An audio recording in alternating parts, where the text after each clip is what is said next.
Evidências científicas apontam que não há apenas uma causa, mas sim a interação de fatores genéticos e ambientais. O autismo, ele vem de uma carga genética, então a gente pode falar assim de mais de 90% da causa é a genética, porém os fatores ambientais estimulam esses genes autísticos, né? Hoje existem mais de 500 genes já colocados em estudo com características autísticas. Então é importante também fazer esse mapeamento genético junto a um geneticista, até mesmo para pais que são pais jovens, para saber qual é a probabilidade de ocorrer com outros filhos. E cresce cada vez mais o número de diagnósticos de TEA. O mais recente relatório do Centro de Controle de Doenças e Prevenção, CDC, que é a agência do Departamento de Saúde e Serviços Humanos dos Estados Unidos, mostra que atualmente o transtorno do espectro autista está presente em 1 a cada 44 crianças, aos 8 anos de idade, em 11 estados norte-americanos. Apontou ainda que a chance de uma criança ser diagnosticada até os 4 anos aumentou 50%.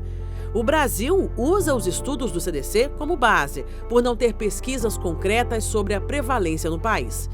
Esse novo relatório apresenta um panorama diferente. As descobertas estão sendo cada vez mais precoces. O Benjamin tem 6 anos e recebeu o diagnóstico de espectro autista aos 2 anos e 6 meses de idade. É um menino sorridente e muito esperto. A mãe conta que vive momentos desafiadores. Além dos desafios, né, que a gente enfrenta assim, internamente, a gente também tem os desafios externos, que são as crises sensoriais, as crises de mudança de rotina, né? Às vezes é um som muito alto que pode desregular aquela criança, e a desregulação ela pode durar 5 minutos, você tira a criança dali do ambiente e tá ótimo, como ela pode durar 5 dias. Em alguns momentos de crise, a criança autista, né, o adolescente, ele pode ser também agressivo. Até uns meses atrás, eu não tinha relatos para poder falar assim, Benjamin, graças a Deus, nunca foi agressivo. Mas, infelizmente, chegou esse momento. E quando foi uns meses atrás, o Benjamin estava muito agressivo. E ele batia muito na gente. E ele batia também nele mesmo. E aquilo tudo é muito triste de ver. A terapia, ela entra assim como um fator fundamental. Porque justamente são os terapeutas que nos ajudam a lidar com esses momentos de crise. Manifestações agudas podem ocorrer e, frequentemente, o que se consegue observar são sintomas de agitação ou agressividade. Essas alterações podem ocorrer por diversos motivos. É preciso diferenciar birra de crise. Uma birra é um comportamento que tem ali algum objetivo, dentre eles chamar atenção, conseguir o que deseja ou fuga daquela demanda. Uma crise não é isso. Uma crise não é um comportamento para chamar atenção, não é um comportamento para fugir daquilo que está acontecendo. Uma crise é uma forma que o corpo tem de tentar lidar com toda a sobrecarga que vem acontecendo. Então, às vezes são muitos estímulos e naquele momento o corpo não dá conta de conseguir conciliar tudo aquilo, e a forma que tem é de utilizar o próprio corpo para tentar se autorregular, e aí tem uma crise acontecendo. Então, assim, é muito importante a gente diferenciar isso para que não seja, né, considerado como algo muito pequeno, como algo muito pouco, é uma birra, é só um comportamento inadequado. Não é isso, é uma crise, e toda crise precisa de um acolhimento. Nesses momentos é fundamental tentar compreender o motivo do comportamento observado para propor estratégias que possam ser efetivas.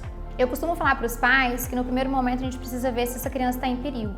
Às vezes uma crise pode acontecer na rua, ao atravessar uma rua, por conta do barulho de carro, ou perto de algo cortante. Então, no primeiro momento, antes da gente estar fazendo esse acolhimento, é retirá-la desse lugar que pode estar causando algum perigo. Posteriormente, acolher. E aí, cada família sabe qual é a melhor forma de acolher, porque cada autista é de um jeito, cada autista gosta de uma coisa, tem algo que traz ali que realmente vai ajudá-lo a autorregular.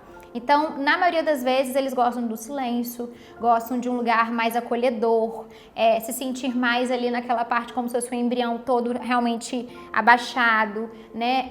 Evitar barulho. Às vezes, algumas coisas que a gente pode falar naquele momento, música que trazem ali alguma lembrança, fazem com que essa acalmem. Mas, assim, não tem uma receita de bolo, porque cada autista é de um jeito. O que eu prezo muito para os pais, que eu falo muito tira se for alguma coisa de perigo, acolhe e aí tenta entender o que causou essa crise para poder evitar e vai entendendo o que realmente ajuda ele a se regular novamente para que saia dessa crise. Mas de forma alguma ignorar, isso é muito importante deixar claro, porque a gente não pode ignorar porque é uma crise. De forma alguma querer bater, repreender, utilizar de forma agressiva, né? Ele não está sabendo lidar com tudo aquilo que está acontecendo. Então é de suma importância que alguém que seja de confiança dele, que normalmente são os pais, família ali, consigam lidar com aquilo dali e ajudá-lo a passar por esse momento. A mãe de Benjamin se emociona ao lembrar de um momento surpresa em que os papéis se inverteram. Eu tive uma crise de ansiedade, eu estava sozinha em casa e há muito tempo que eu não tinha uma crise de ansiedade tão forte. E eu pensei assim, bem, como tantos outros momentos, eu mesmo vou ter que me abraçar, eu mesmo vou ter que me acalmar e eu mesmo vou ter que secar minhas lágrimas e eu vou ter que me levantar. E naquele dia, sentada lá no chão da copa, Benjamin foi uma vez, voltou, foi 2 vezes, aí depois saiu também. Aí na terceira vez, quando ele voltou, ele tirou minhas mãos assim, eu tava me apertando assim, né, com as pernas. Aí ele soltou assim minhas mãos e ele sentou assim no meio aqui assim da minha perna, de frente para mim, e ele me deu um abraço muito forte naquele momento e ele começou acompanhando a minha própria respiração.